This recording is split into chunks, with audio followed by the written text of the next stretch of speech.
The next concept was objectives. So టోటల్గా ఈ lesson నేము values, aims, objectives.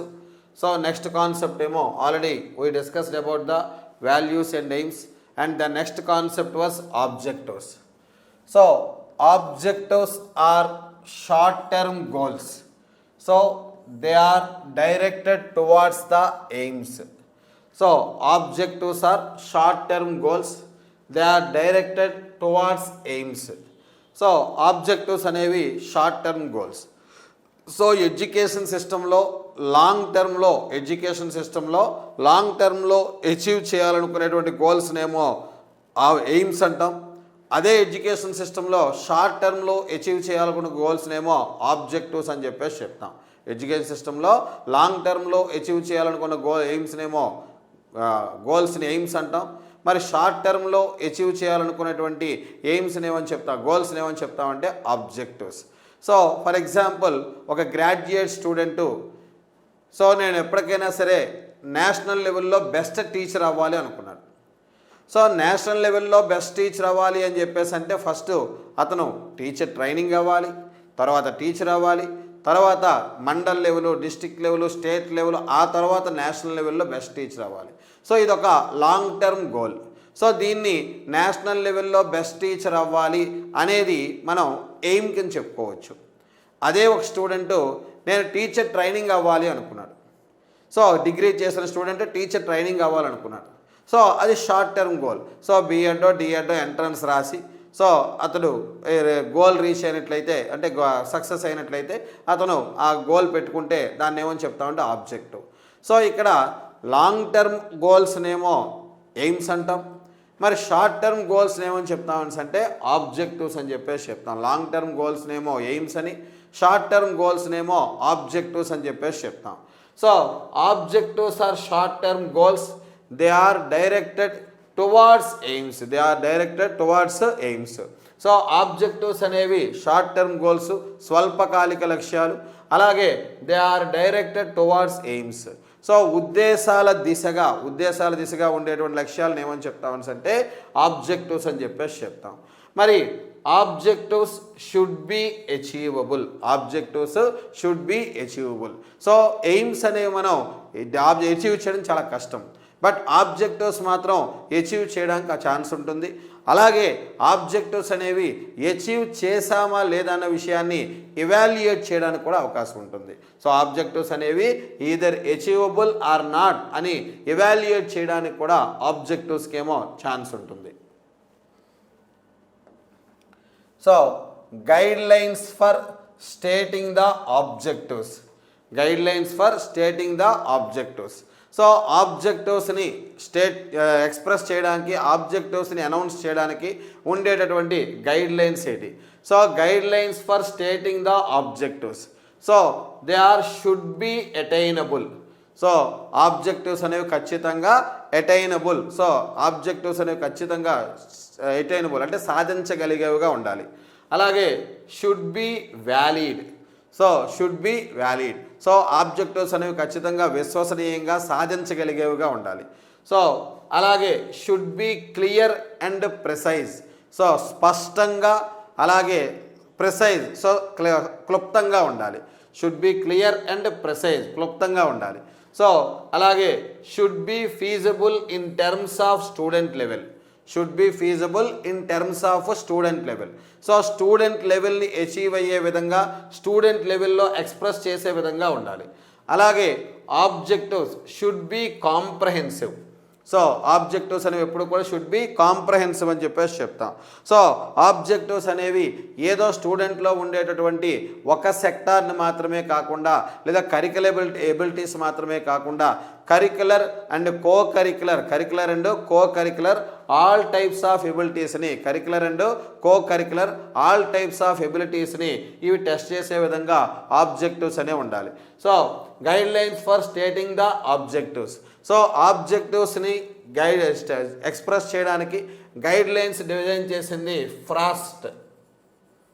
So E J Frost అనేటువంటి educationalist ఈ ఆబ్జెక్టివ్స్ని మెన్షన్ చేయడంలో ఉన్నటువంటి గైడ్ లైన్స్ని మెన్షన్ చేశారు. So should be attainable, so సాధించగలిగేవిగా ఉండాలి. షుడ్ బి వ్యాలిడ్, సో విశ్వసనీయత కలిగిన అమలు చేయగలిగేదిగా ఉండాలి. Should be clear and precise, స్పష్టంగా ఉండాలి, క్లుప్తంగా ఉండాలి. సో అలాగే should B feasible in terms of student level, so student లెవెల్లో వ్యక్తీకరించే విధంగా ఉండాలి. అలాగే షుడ్ బి కాంప్రహెన్సివ్, సో అనేకమైనటువంటి సెక్టార్స్ని, అన్ని రకాలటువంటి సెక్టార్స్ని స్టూడెంట్లో మనం సాధించగలిగేవిగా ఉండాలి.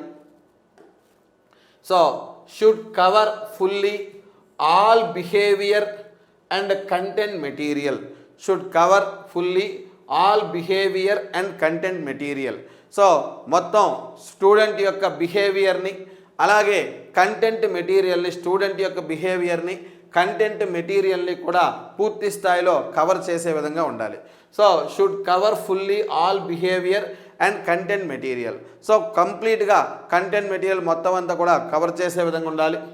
Should be appropriate for yielding specific outcomes, should be appropriate for yielding specific outcomes, so ప్రత్యేకమైనటువంటి అవుట్కమ్స్ని, స్పెసిఫిక్ అవుట్కమ్స్ని సో వ్యక్తీకరించే విధంగా should be appropriate for yielding specific outcomes.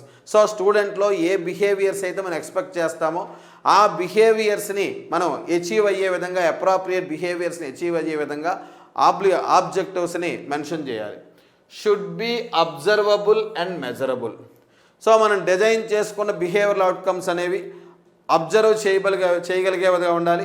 అలాగే మనం ఎంతవరకు అచీవ్ అయ్యేమైన విషయాన్ని కొలవదగినవిగా ఉండాలి. సో ఆబ్జెక్టివ్స్ అనేవి should be observable and should be measurable, should be observable and should be measurable అని చెప్పేసి చెప్తాం. Should be observable and should be measurable అని చెప్పేసి చెప్తాం. సో ఇవి ఆబ్జెక్టివ్స్ని మెన్షన్ చేయడానికి, ఆబ్జెక్ట్స్ని ఎక్స్ప్రెస్ చేయడానికి గైడ్ లైన్స్ అని చెప్పేసి చెప్తాం. So should contain 2 parts, so objectives అనేవి ఖచ్చితంగా 2 partsని కలిగి ఉండాలి. First one the content part, second one the modification of behaviour part. So ఆబ్జెక్టివ్లో ఎప్పుడు కూడా 2 parts అనే ఉంటాయి. సో అవేంటి అని చెప్పేసి అంటే కంటెంట్ పార్ట్, అలాగే modification of the behaviour part అని చెప్పేసి చెప్తాం. సో అంటే కంటెంట్ పార్ట్ ఏంటి, modification of the behaviour part ఏంటి. For example, so the student identifies the differences between the types of the matrices. So the student identifies the differences between the among the types of the matrices. విద్యార్థి మాత్రికలోని రకాలలో ఉన్న భేదాలను గుర్తిస్తాడు. So ఇదొక objective. So గుర్తిస్తాడు, so ఇది knowledge objective. So అక్కడ ఇందులో ఏముంది, కంటెంట్ పార్ట్ ఉంది, అలాగే modification of the behaviour. So విద్యార్థి మాత్రికలోని రకాలు, ఇది కంటెంట్ పార్ట్. సో భేదాలను గుర్తిస్తాడు, ఇది modification of behaviour part. So ఆబ్జెక్టివ్లు ఎప్పుడు కూడా కంటెంట్ పార్ట్ ఉండాలి, అలాగే modification of the behaviour part ఉండాలి. సో ఆబ్జెక్టివ్లో ఎప్పుడు కూడా 2 అంశాలు ఉండాలి. ఒకటి కంటెంట్ పార్ట్, రెండోది modification of the behaviour part అని చెప్పేసి చెప్తాం. రెండోది modification of the behaviour part అని చెప్పేసి చెప్తాం. సో లక్ష్యంలో ప్రధానంగా 2 భాగాలు ఉండాలి. ఒకటి విషయ భాగము, రెండోది ప్రవర్తన మార్పు భాగం అని చెప్పేసి చెప్తాం. సో ఈ విధంగా ఆబ్జెక్టివ్లు ఉండాలి. So should B stated in terms of pupils behavior, should be stated in terms of pupils behavior. So విద్యార్థుల యొక్క ప్రవర్తన రూపములో వ్యక్తం చేసే విధంగా ఉండాలి. విద్యార్థుల యొక్క ప్రవర్తన రూపములో వ్యక్తం చేసే విధంగా ఉండాలి అని చెప్పేసి చెప్తాం. Should be stated in terms of behaviour, విద్యార్థుల యొక్క ప్రవర్తన రూపంలో వ్యక్తం చేసే విధంగా ఉండాలి అని చెప్పేసి చెప్తాం.